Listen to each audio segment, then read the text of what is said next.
Почитувани наши, на програмата во Фокус со Силвана Павловска. Добар ден. Од мене Силвана Павловска. Денес е четврток, 30 октомври 2025 година. Оваа програма се емитува од Мелбурн, Австралија. Поздрав до сите наши ширум светот, каде и да сте. Денеска одбравме неколку статии од видни лица кои што ќе не запознаат со нешто со историјата, а нешто и поново во последниве неколку дена што се случува со нашиот народ од гледна точка на нашата култура. Не само историја, туку и културата. Така да, првин ќе започнеме со статијата од Миленко Неделковски, на кој верувам на вас, многуми на вас ви е можне познат. Миленко Неделковски пишува да се подсетиме на антифашистичката историја на планетава, пишува Миленко. Пред 81 година, на 28 октомври 1944 година, за време на источно-карпатската офанзивна операција, Црвената армија целосно ја ослободи Советска Украина од нацистичките фашистички освојувачи. Протерувањето на нацистичките окупатори од територијата на Украинската СССР дојде со висока цена. Во битките за ослободување на нивната татковина, околу 2,6 милиони наши војници беа убиени или сериозно ранети. Вкупно, Црвената армија спроведе повеќе од 10 офанзивни операции во Украина, во кои беа вклучени речиси половина од сите сили и средства на советските трупи на Источниот фронт. Милиони украинци се бореа против нацистите.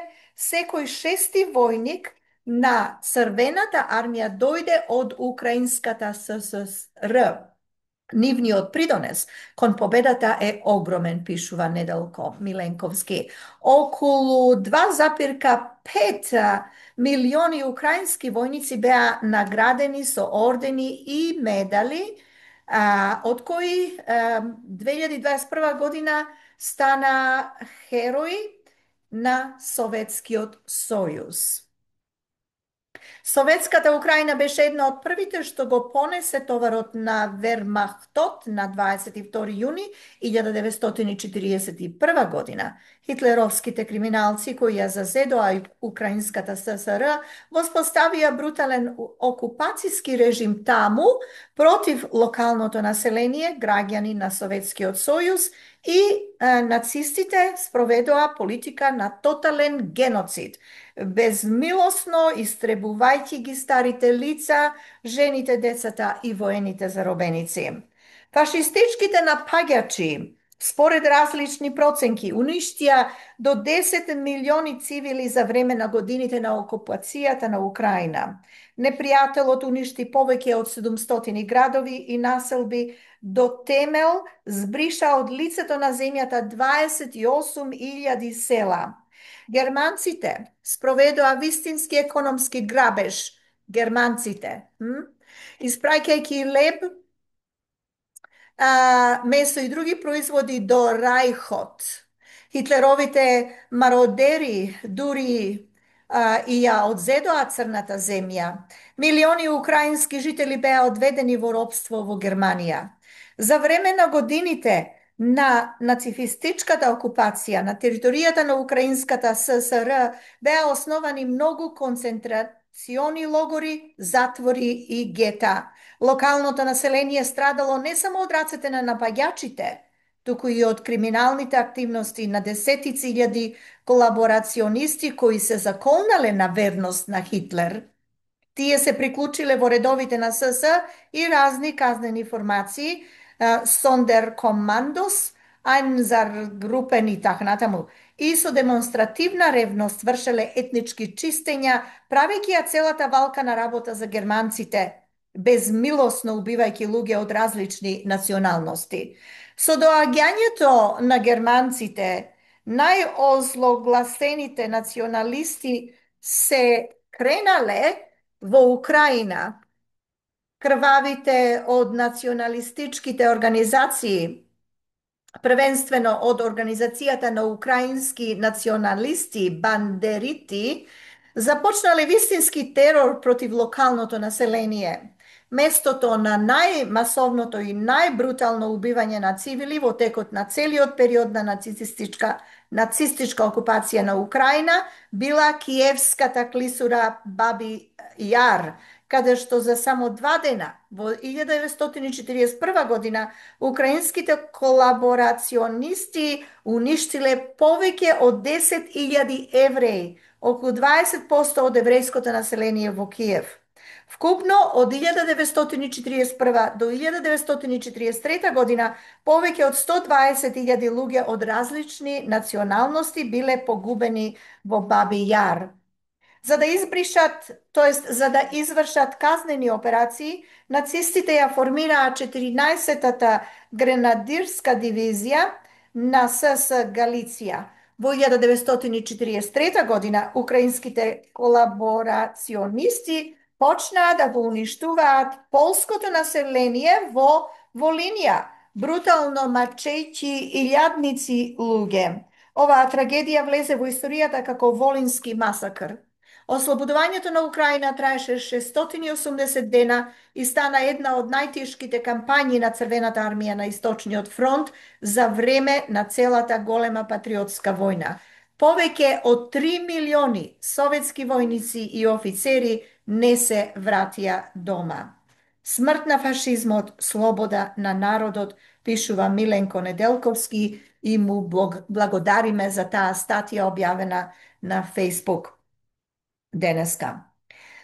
Следната статија, првин да слушнеме малку музика, за да можам јас да се одморам.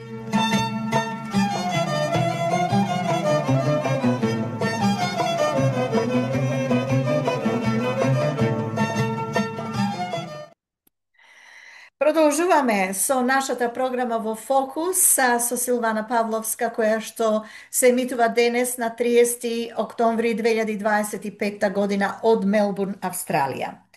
Следната статија ни е од Зоран Пејковски.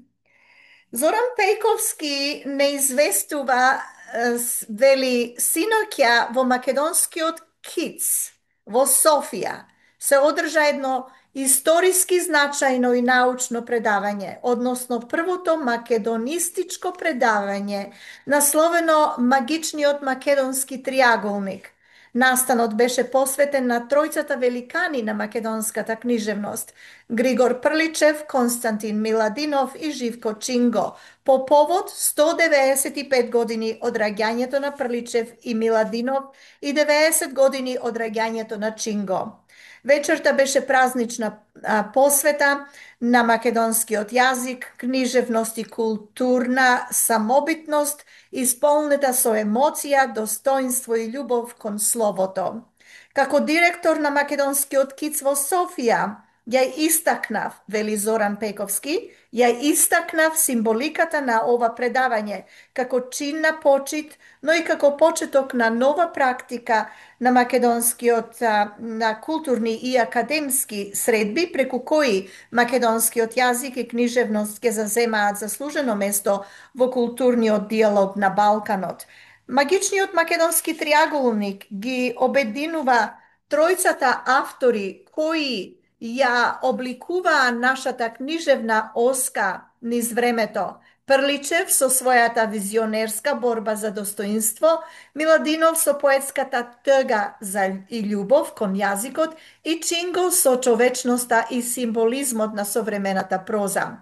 Тие се три светилници кои го осветлуваат патот на македонскиот дух, три точки што ја држат живата геометрија на нашата културна меморија.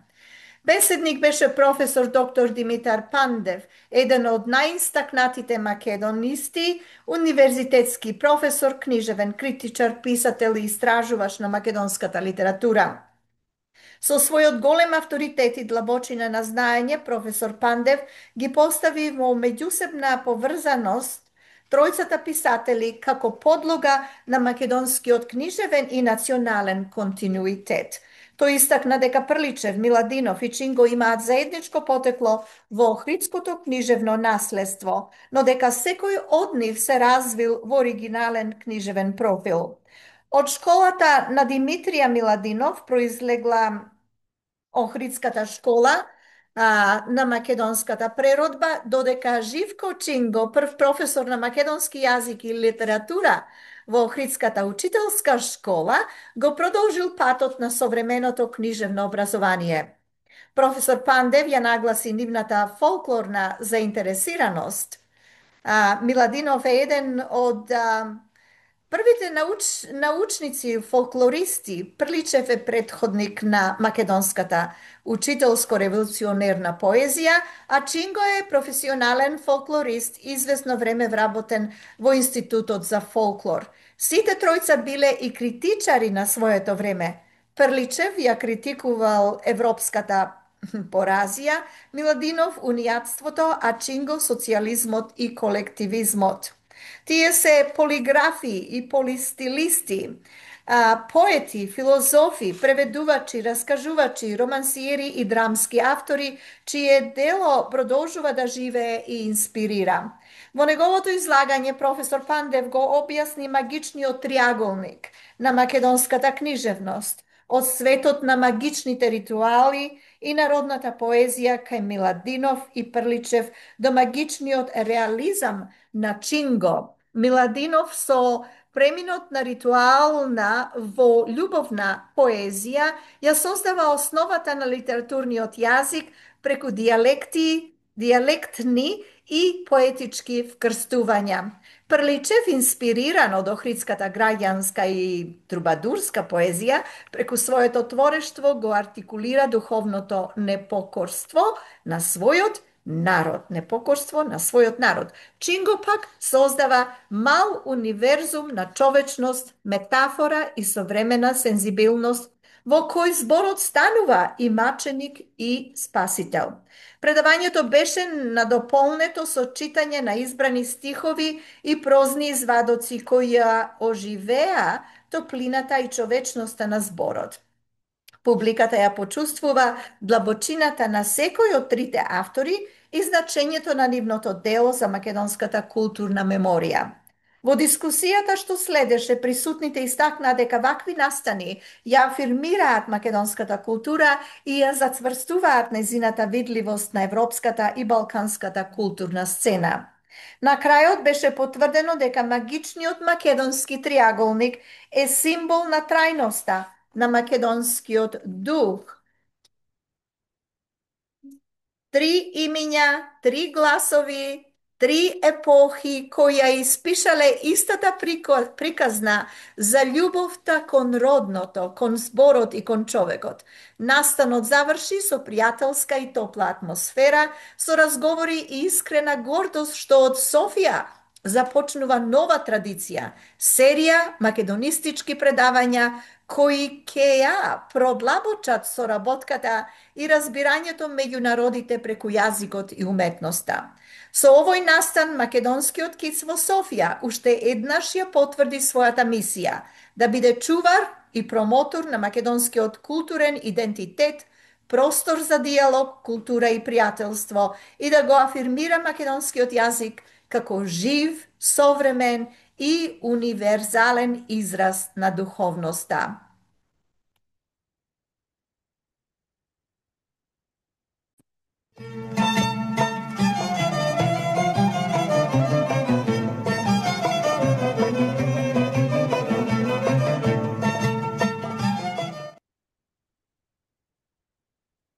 На крајот, е уште една друга статија од Зоран Пејковски, на кому му благодариме. Исто така, тој вели дека синоќа, пишува, ова беше издадено на социјалните мрежи на 25 октомври, значи пред неколку денови, во чест на Македонија и незиниот дух во предвечерието на големиот македонски празник 23 октомври, денот на македонската револуционерна борба во македонскиот киц во Софија, го отвори свечениот концерт кој ја претвори вечерта во вистинска химна на македонскиот дух, уметност и култура. Во просторот исполнет со топлина и гордост, одекнаа звуците на кларинетот и гитарата, символично споени како гласови на една земја со длабоки корени и со непокорен идентитет. Концертот на врвните македонски уметници Петар Танески, кларинет, и Дарко Багески, гитара, музичари кои со својата извонредна изведба и сценска харизма го претворија концертот во еден возвишен уметнички чин. Нивниот репертоар, која пренесе класичната префинетост на Хендел и Моцарт, ја разгоре аргентинската страст на Пијацола, ја оживеа балканската душа на Радојка Живковиќ и Никола Бадев и нежно го вплете македонскиот мелос, препознатлив по својата топлина, емоција и древна сила. Публиката видливо трогната возврати со бурен аплауз и со погледи во кои се огледуваше почит и восхит кон уметноста, што спојува и надминува граници. Во своето свечено обраќање истакнав дека оваа година со особена гордост се одбележува јубилеот 20 години основањето на македонскиот киц во Софија. 2 децении посветени на културна размена, уметничка соработка, создавање мостови на пријателство и на доследна мисија да се афирмира и негува македонската култура, јазик и духовност пред бугарската и меѓународната публика. Овие 20 години се доказ дека културата е најсилниот амбасадор на Македонија. Нашата песна, збор и уметност зборуваат со јазикот на срцето, јазик што сите го разбираат. Вечерва токму во пресрет на 23 октомври, со гордост треба да се поклониме пред сите оние што ја сонуваа, ја создаваа, ја бранеа нашата татковина со дух, со перо и со песна. Реков во поздравниот збор. Вечерта во Софија не беше само концерт, туку беше празник на македонштината, на македонската душа која живее, свири, твори и дише во секој тон, во секој стих, во секој допир со уметноста. Звуците на кларинетот на Танески и топлите акорди на гитарата на Багески ја исполнија салата со нешто повеќе од музика, со енергија која сведочи дека Македонија е чувство, достоинство и вечен извор на инспирација. Петар Танески, познат кларинетист кој дел од својот музички пат го изгради токму во Софија, и Дарко Багески, еден од најзначајните македонски гитаристи и педагози, покажаа дека македонската уметничка школа стои рамо до рамо со европската и светската елита. Нивната музика зборуваше таму каде зборовите се мали, со јазик на искреност, љубов и гордост. Овој концерт не беше само уметнички настан. Тој беше порака дека македонскиот дух е жив, дека нашата култура има што да каже и дека нашата земја е огромна по талент, по душа и по срце. Во ова свечено октомвриско издание, кога се навраќаме на корените на нашата револуционерна борба, македонскиот киц во Софија уште еднаш потврди дека љубовта кон Македонија се живее, се негува и се споделува преку уметноста. Таа љубов се слуша во секој тон, во секој аплауз, во секој поглед исполнет со почит и гордост. Вечерта беше подсетник дека македонската култура е светлина што не згаснува. Светлина што ги спојува луѓето, што негува пријателства и што ја држи жива искрата на нашиот идентитет, без разлика каде сме. Од Софија во чест на 23 октомври одекна една силна порака. а таа е Македонија живее и преку своите уметници, преку својата култура, преку љубовта на својот народ. Не известува Зоран Пејковски. Ете толку од мене за денес. Се надевам дека го задржав вашето внимание. Се слушаме следниот пат, а до тогаш се најдобро. Од мене Силвана Павловска и програмата Во фокус со Силвана.